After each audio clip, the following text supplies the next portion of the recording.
こんにちは。中古テレビ会議 .com のサイトにおいでいただきありがとうございます。店長の二谷です。こちらがソニーの PCS-XG77 本体のみになります。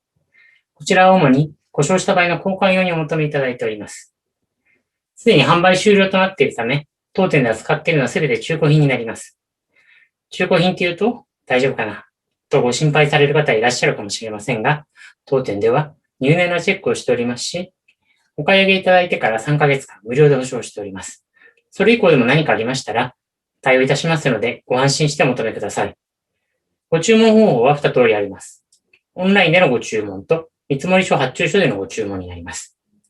オンラインでのご注文をご希望の場合は、サイトにありますカートに入れるという赤いボタンを押してください。そちらからご注文にお進みいただけます。